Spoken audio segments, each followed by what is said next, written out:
Hi students, welcome to new class. ഇന്നത്തെ ക്ലാസ്സിൽ നമ്മൾ ഡിസ്കസ് ചെയ്യാൻ പോകുന്നത് ടാർഗറ്റ് മാർക്കറ്റിങ്ങിനെ കുറിച്ചാണ് പറയുന്നത്. അപ്പോൾ അതിൽ പ്രധാനമായിട്ട് നമ്മൾ രണ്ടാമത്തെ ചാപ്റ്റർ ഡിസ്കസ് ചെയ്തപ്പോൾ മെയിനായിട്ട് വരുന്ന കുറച്ച് പോയിന്റുകൾ പറഞ്ഞിരുന്നു. അതിൽ ഫസ്റ്റ് പോയിന്റ് ആയിരുന്നു മാർക്കറ്റ് സെഗ്മെൻറ്റേഷൻ. രണ്ടാമത്തെ ചാപ്റ്ററിലെ ആദ്യത്തെ മെയിൻ പോയിന്റ് ആയിരുന്നു മാർക്കറ്റ് സെഗ്മെൻറ്റേഷൻ.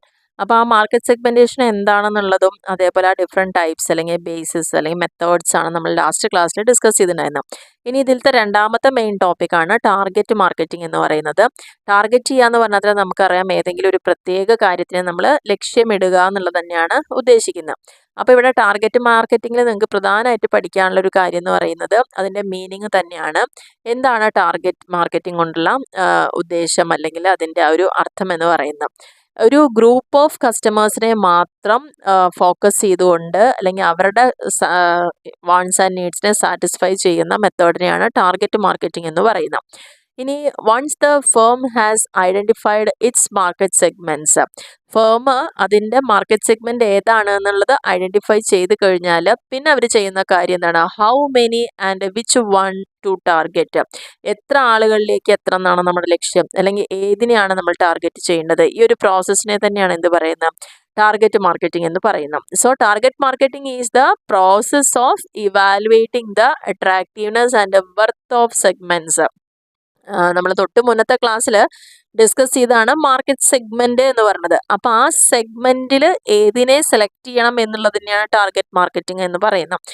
നമ്മൾ ആ ഒരു പ്രോസസ്സിൽ പ്രധാനമായിട്ടും ഏത് സെഗ്മെന്റിനാണ് ഏറ്റവും കൂടുതൽ അട്രാക്റ്റീവ്നെസ് ഫീൽ ചെയ്യുന്നത് അതിനെ ഇവാലുവേറ്റ് ചെയ്യുക. ആ കിട്ടിയിരിക്കുന്ന സെഗ്മെന്റിലത്തെ ഏറ്റവും ബെസ്റ്റ് ആയിട്ടുള്ള ഒന്നിനെ നമ്മൾ സെലക്ട് ചെയ്യുന്നു. അതിനെയാണ് ടാർഗറ്റ് മാർക്കറ്റിംഗ് എന്ന് പറയുന്നത്. നെക്സ്റ്റ്, ടാർഗറ്റ് മാർക്കറ്റിങ്ങിൻ്റെ സ്ട്രാറ്റജീസ് എന്തൊക്കെയാണ്? അപ്പോൾ മാർക്കറ്റ് സെഗ്മെൻറ്റേഷൻ എന്താണ്, അതുമായി ബന്ധപ്പെട്ടുള്ള പോയിന്റുകൾ കഴിഞ്ഞു. നെക്സ്റ്റ്, ടാർഗറ്റ് മാർക്കറ്റിംഗ് എന്താണ്, അതിൻ്റെ സ്ട്രാറ്റജീസ് ഏതൊക്കെയാണ്? പ്രധാനമായിട്ടും 5 ടൈപ്സ് ഓഫ് ടാർഗറ്റിംഗ് സ്ട്രാറ്റജിയാണുള്ളത്. 5 ടൈപ്പിലാണ് ടാർഗറ്റിംഗ് സ്ട്രാറ്റജി ഉള്ളത്. ഒന്ന്, മാസ് മാർക്കറ്റിംഗ് സ്ട്രാറ്റജി. അപ്പോൾ ഇതിൽ പറയുന്ന ഈ 5 പോയിന്റുകൾ നമുക്ക് 2 മാർക്കിനോ 3 മാർക്കിനോ ഒക്കെ ചോദിക്കാൻ സാധ്യത കൂടുതലൊരു ക്വസ്റ്റ്യൻ ആണ്. അപ്പോൾ ആ രീതിയിൽ അത് പഠിക്കുക. അതല്ലെങ്കിൽ ഇതും ഒരു എസ്സേ ക്വസ്റ്റ്യന് എഴുതാൻ മാത്രമുള്ള പോയിന്റുകളുള്ള ഒരു പോർഷൻ കൂടിയാണ് ടാർഗറ്റ് മാർക്കറ്റിങ്ങിൻ്റെ ആ ഒരു സ്ട്രാറ്റജീസ് എന്ന് പറയുന്നത്. അതിൽ ഫസ്റ്റ് പോയിന്റിൽ മാസ് മാർക്കറ്റിംഗ്, ആ പേര് തന്നെ നമുക്കറിയാം. ഈ ഒരു സ്ട്രാറ്റജിയുടെ പ്രത്യേകത എന്ന് പറയുന്നത് ഇവിടെ ഫേം എന്ത് ചെയ്യുന്നില്ല, മാർക്കറ്റിനെ സെഗ്രിഗേറ്റ് ചെയ്യുന്നില്ല. പകരം എന്ത് ചെയ്യുന്നുണ്ട്? It offers one strategy for the entire market. മൊത്തം മാർക്കറ്റിലേക്ക് വേണ്ടിയിട്ട് കമ്പനി ഒരേ ഒരു സ്ട്രാറ്റജി മാത്രമേ ഉപയോഗിക്കുന്നുള്ളൂ എങ്കിൽ അതിനെയാണ് മാസ് മാർക്കറ്റിംഗ് സ്ട്രാറ്റജി എന്ന്. മാസ്സായിട്ട് ഒരേ സ്ട്രാറ്റജി യൂസ് ചെയ്യാം. അവിടെ ആ മാർക്കറ്റിൽ നമ്മളിപ്പോൾ നേരത്തെ പറഞ്ഞ പോലെ സൈക്കോഗ്രാഫിക് ആയിട്ടോ ജോഗ്രഫിക്കലായിട്ടോ ബിഹേവിയറലായിട്ടോ അങ്ങനെ ഒരു ഡെമോഗ്രാഫിക്കിൻ്റെ ബേസിൽ ഒരു സെഗ്മെൻറ്റേഷനും ചെയ്യാതെ മൊത്തത്തിലുള്ള മാർക്കറ്റിലേക്ക് വേണ്ടിയിട്ട് ഒരേ ഒരു സ്ട്രാറ്റജി മാത്രം യൂസ് ചെയ്യുന്നുണ്ടെങ്കിൽ അതിനെയാണ് എന്ത് പറയുന്നത്? മാസ് മാർക്കറ്റിംഗ് സ്ട്രാറ്റജി എന്ന് പറയുന്നത്. ഇനി ഇതിൽ തന്നെ ഈ ഒരു സ്ട്രാറ്റജിയുടെ പ്രത്യേകത, the company does not differentiate between different types of customers. ഇവിടെ ഏത് കസ്റ്റമറാണ് അല്ലെങ്കിൽ എന്താണെന്ന് ഒന്നും നോക്കാതെ തന്നെയാണ് ഇവിടെ മാർക്കറ്റിംഗ് ചെയ്യുന്നത്. അല്ലെങ്കിൽ ഈ ഒരു സ്ട്രാറ്റജിയിൽ കമ്പനി കംപ്ലീറ്റ്ലി മാർക്കറ്റ് സെഗ്മെന്റേഷനെ അവോയ്ഡ് ചെയ്യുന്നു എന്നുള്ളതാണ് ഇതിൻ്റെ ഒരു പ്രത്യേകത. അതുകൊണ്ട് തന്നെ ഇതിനെ പറയുന്ന വേറൊരു പേരാണ് എന്ത്? Undifferentiated marketing strategy. ഇവിടെ നമ്മൾ ഡിഫറൻഷിയേറ്റ് ചെയ്യുന്നില്ല, വ്യത്യസ്തരായിട്ട് കാണപ്പെടുന്നില്ല ഓരോ പോയിന്റുകളിലും. അപ്പോൾ എല്ലാവർക്കും വേണ്ടിയുള്ള വെച്ചത് അൺഡിഫറൻഷിയേറ്റഡ് മാർക്കറ്റിംഗ് സ്ട്രാറ്റജി എന്ന പേരിലും അറിയപ്പെടുന്നത് എന്താണ്? മാസ് മാർക്കറ്റിംഗ് സ്ട്രാറ്റജി തന്നെയാണ് എന്നുള്ളതാണ് പറയുന്നത്. ഇനി ഇതിൻ്റെ ഒരു അഡ്വാൻറ്റേജ് എന്ന് പറയുന്നത് പ്രധാനമായിട്ടും വൈഡർ കസ്റ്റമർ റീച്ച് ആണ്. ഒരുപാട് കസ്റ്റമറിലേക്ക് റീച്ച് ചെയ്യാനും എന്നാൽ വളരെ മാസ്സായിട്ട് പ്രൊഡക്ഷനും ഡിസ്ട്രിബ്യൂഷനും ഉള്ളതുകൊണ്ട് തന്നെ കോസ്റ്റ് വളരെ കുറയ്ക്കാൻ സാധിക്കുന്നു. പിന്നെ ലാർജ് സ്കെയിലായിരിക്കും ഇതിൻ്റെ പ്രൊഡക്ഷനൊക്കെ ഉണ്ടാവുക. എപ്പോഴും റീയൂസബിൾ ആയിട്ടുള്ള അഡ്വർടൈസ്മെൻ്റ് ആയിരിക്കും. വീണ്ടും വീണ്ടും യൂസ് ചെയ്യാൻ പറ്റുന്ന തരത്തിലുള്ള അഡ്വർടൈസ്മെൻറ്റ്സ് ഒക്കെ തന്നെയായിരിക്കും ഇവർ പ്രൊവൈഡ് ചെയ്യുക. ഇതിൻ്റെ പോരായ്മ എന്ന് പറയുന്നത് ഒരുപാട് ക്യാപിറ്റൽ ആവശ്യമാണ്. കാരണം മാസമായിട്ട് പ്രൊഡക്ഷൻ നടത്തണമെങ്കിലും ഡിസ്ട്രിബ്യൂഷനൊക്കെ ചെയ്യണമെങ്കിലും ആദ്യം നമുക്ക് ഒരുപാട് വലിയൊരു എമൗണ്ട് ക്യാപിറ്റൽ ആവശ്യമുണ്ടെന്നുള്ളതാണ്. അപ്പോൾ അതുപോലെ തന്നെ നമുക്കൊരു ഹയർ കോമ്പറ്റീഷൻ അവിടെ ഫേസ് ചെയ്യേണ്ടി വരും. പിന്നെ കസ്റ്റമൈസേഷൻ ഇവിടെ ഇല്ല എന്നുള്ളതാണ്. നേരത്തെ പറഞ്ഞ പോലെ തന്നെ സെപ്പറേറ്റ് ആയിട്ടൊന്നും നമ്മൾ സെഗ്മെൻറ്റ് ചെയ്തിട്ട് അതിനെ ടാർഗറ്റ് ചെയ്യാത്തതുകൊണ്ട് അവിടെ എന്തില്ല? കസ്റ്റമൈസേഷൻ ഇല്ല എന്നുള്ളതാണ് ഈ ഒരു മാസ് മാർക്കറ്റിംഗ് സ്ട്രാറ്റജിയുടെ പ്രത്യേകത. രണ്ടാമത്തെ, അപ്പോൾ ഇവിടെ അൺഡിഫറൻഷിയേറ്റഡ് ആണെങ്കിൽ രണ്ടാമത് വരുന്നത് എന്താ? ഡിഫറൻഷിയേഷൻ സ്ട്രാറ്റജിയാണ്. ഡിഫറൻഷിയേഷൻ എന്ന് പറയുമ്പോൾ തന്നെ അവിടെ എന്താണ് ഡിഫറെൻറ്റ് സെഗ്മെൻ്റ് ആയിട്ട് ഡിവൈഡ് ചെയ്യുന്നു. മൊത്തത്തിലുള്ള മാർക്കറ്റിനെ ഡിഫറെൻറ്റ് സെഗ്മെൻ്റ് ആയിട്ട് ഡിവൈഡ് ചെയ്യുന്ന പ്രോസസ്സാണ് ഡിഫറൻഷിയേഷൻ സ്ട്രാറ്റജി എന്ന് പറയുന്നത്. അവിടെ ഓരോ സെഗ്മെൻറ്റും എന്താണെന്ന് വ്യക്തമായിട്ട് നമ്മൾ പറയും. ഒരു കമ്പനി ആ ഓരോ ഡിഫറെൻറ്റ് സെഗ്മെൻറ്റിലേക്കും എൻ്റർ ചെയ്യുന്ന സമയത്ത് ഡിഫറെൻ്റ് ആയിട്ടുള്ള മാർക്കറ്റിംഗ് മിക്സുകളായിരിക്കും ഉപയോഗിക്കുന്നുണ്ടാവുക. എന്താണ് മാർക്കറ്റിംഗ് മിക്സ് എന്ന് പറയുന്നത്? കൃത്യമായിട്ടുള്ള പ്രോഡക്റ്റ്, പ്രൈസ്, പ്ലേസ്, പ്രൊമോഷൻ, ഈ 4 കാര്യങ്ങളാണ് മാർക്കറ്റിംഗ് മിക്സ് ആയിട്ട് പറയുന്നത്. അപ്പോൾ ഈ ഓരോ സെഗ്മെൻറ്റും ഇവിടെ ഉള്ളത് കൊണ്ടും അതിനെ വ്യത്യസ്തമാക്കുന്നത് കൊണ്ടും അതിന് അനുയോജ്യമായിട്ടുള്ള തരത്തിലുള്ള പ്രോഡക്റ്റുകളായിരിക്കും ആ ഒരു സെഗ്മെൻറ്റിലേക്ക് കൊടുക്കുക. അതിൻ്റെ പ്രൈസിങ് ഡിഫറെൻ്റ് ആയിരിക്കും, അതിൻ്റെ പ്ലേസും പ്രൊമോഷനും എല്ലാം ഡിഫറെൻ്റ് ആയിരിക്കും എന്നാണ് അതിൻ്റെ പ്രത്യേകത എന്ന് പറയുന്നത്. അപ്പോൾ ഈ ഒരു ഡിസ്ട്രിബ്യൂഷൻ ചാനൽ എന്ന് പറയുന്നത്, ഈ പ്രൊമോഷൻ എലമെൻറ്റ്സ് ഒക്കെ എന്ന് പറയുന്നത് ഓരോ സെഗ്മെൻറ്റും ഡിഫറെൻ്റ് ആയിരിക്കും. അപ്പോൾ ഈ ഒരു ടാർഗറ്റിംഗ് സ്ട്രാറ്റജീനെ പറയുന്ന പേരാണ് സെഗ്മെൻറ്റേഷൻ മാർക്കറ്റിംഗ് സ്ട്രാറ്റജി, ഈ സെഗ്മെൻറ്റഡ് മാർക്കറ്റിംഗ് സ്ട്രാറ്റജി എന്ന പേരിൽ അറിയപ്പെടുന്നത്. അപ്പോൾ മുകളിൽ നമ്മൾ പഠിച്ചത് മാസ് മാർക്കറ്റിംഗ് സ്ട്രാറ്റജിയാണ്. അതിനെ അൺഡിഫറൻഷിയേറ്റഡ് മാർക്കറ്റിംഗ് സ്ട്രാറ്റജി എന്ന് പറയുന്നുണ്ട്. രണ്ടാമത്തേൽ ഓരോന്നിനെയും സെഗ്മെൻ്റ് ആക്കി ഡിവൈഡ് ചെയ്തിട്ടാണ് നമ്മൾ ആ വ്യത്യസ്തത മനസ്സിലാക്കിക്കൊണ്ടാണ് ടാർഗറ്റ് ചെയ്യുന്നത്. അപ്പോൾ ഇതിനെ ഡിഫറൻഷിയേഷനെ പറയുന്ന വേറൊരു പേരാണ് സെഗ്മെൻറ്റഡ് മാർക്കറ്റിംഗ് സ്ട്രാറ്റജി എന്ന് പറയുന്നത്. ഇനി നെക്സ്റ്റ് ഇതിൻ്റെ ഒരു അഡ്വാൻറ്റേജ് എന്താണെന്നുള്ളത് നോക്കാം. ഇതിൻ്റെ പ്രധാന ഗുണം എന്ന് പറയുന്നത് വൈഡർ കസ്റ്റമർ റീച്ച് തന്നെയാണ്. നല്ലൊരു മാർക്കറ്റ് ഷെയർ നമുക്ക് അക്വയർ ചെയ്യാൻ പറ്റാം. അതുപോലെ തന്നെ അഡ്ജസ്റ്റ്മെൻറ്റ് ഓഫ് അഡ്വർടൈസ്മെൻ്റ് ഒക്കെ നമുക്ക് അതിന് സാധിക്കും.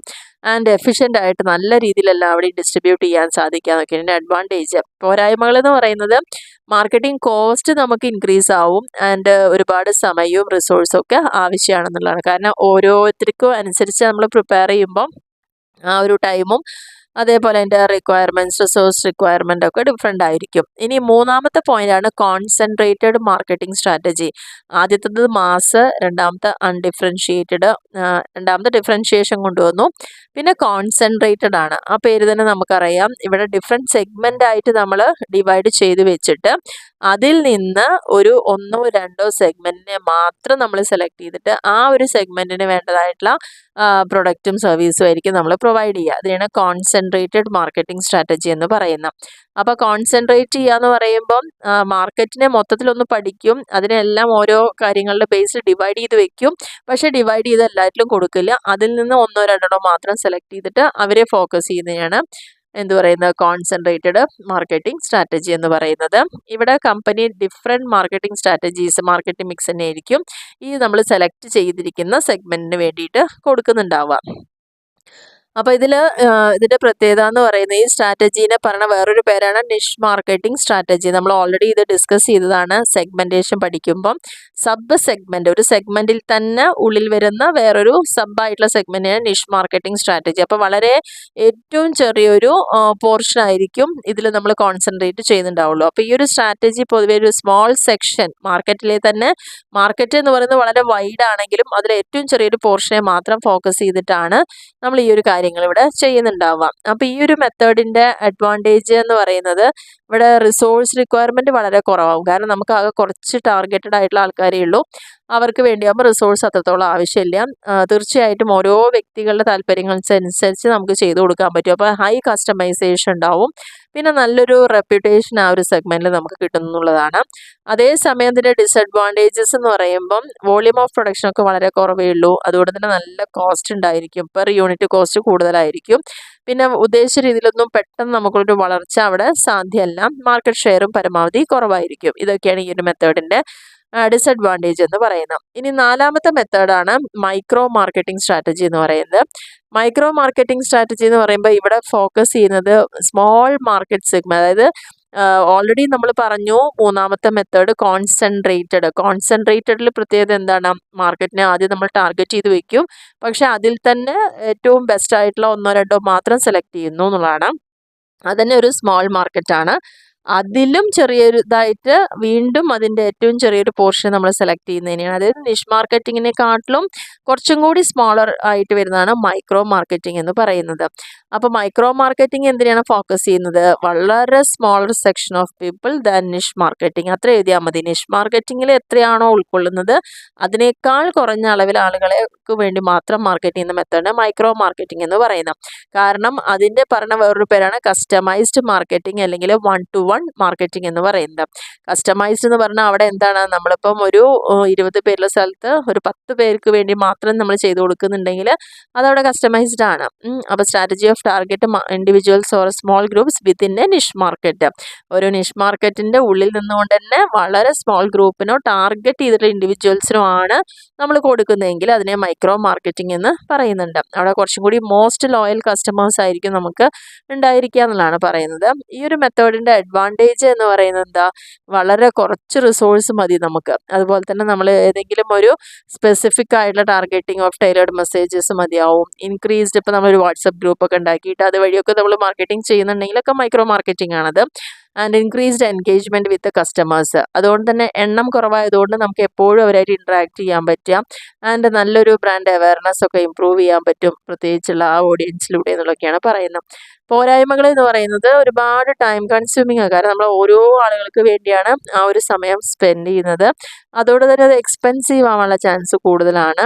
ആൻഡ് മെഷറിങ് സക്സസ് നമുക്ക് അത്രത്തോളം തന്നെ പെട്ടെന്ന് മെഷർ ചെയ്യാനൊന്നും പറ്റില്ല. കാരണം വളരെ കുറഞ്ഞ ആളുകളുടെ ഇടയിൽ മാത്രമാണ് നമ്മൾ ഈ ഒരു സ്ട്രാറ്റജി യൂസ് ചെയ്യുന്നുള്ളൂ. ആൻഡ് പൊട്ടൻഷ്യൽ ഓഡിയൻസ് റീച്ചും വളരെ കുറവായിരിക്കും എന്നുള്ളതാണ്.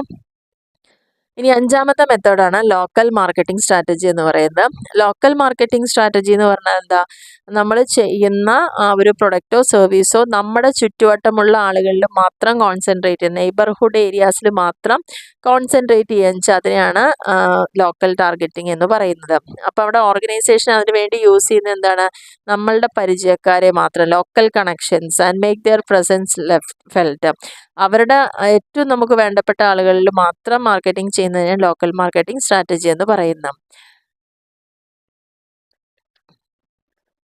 അപ്പോൾ ഇത്രയാണ് നമ്മൾ പ്രധാനമായിട്ട് ഈ ഒരു ടോപ്പിക്കിൽ ഡിസ്കസ് ചെയ്തത്. നമ്മുടെ രണ്ടാമത്തെ ചാപ്റ്ററിലെ രണ്ടാമത്തെ മെയിൻ ടോപ്പിക്കാണ് first one, what is target marketing. വളരെ ഇമ്പോർട്ടൻ്റ് ആണ്. മാർക്കറ്റിനെ നമ്മളൊരു എൻറ്റയർ മാർക്കറ്റിനെ ആദ്യം പല സെഗ്മെൻ്റായിട്ട് നമ്മൾ ഡിവൈഡ് ചെയ്യുന്നു.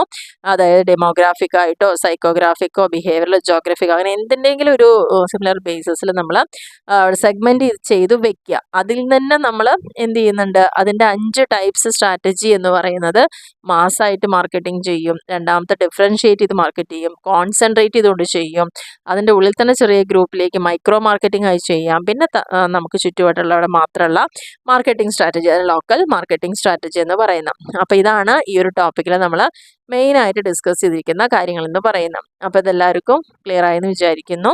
അപ്പോൾ ഈ ഒരു വീഡിയോ നിങ്ങൾക്ക് ഇഷ്ടമാവുകയാണെങ്കിൽ തീർച്ചയായിട്ടും ലൈക്ക് ചെയ്യാനും കമൻറ്റ് ചെയ്യാനും ഷെയർ ചെയ്യാനൊന്നും മറക്കരുത്. ആൻഡ് മാക്സിമം സപ്പോർട്ട് ചെയ്യുക. സബ്സ്ക്രൈബ് ചെയ്യാത്ത ആൾക്കാരെ തീർച്ചയായിട്ടും ഒന്ന് സബ്സ്ക്രൈബ് ചെയ്യാം. Okay, thank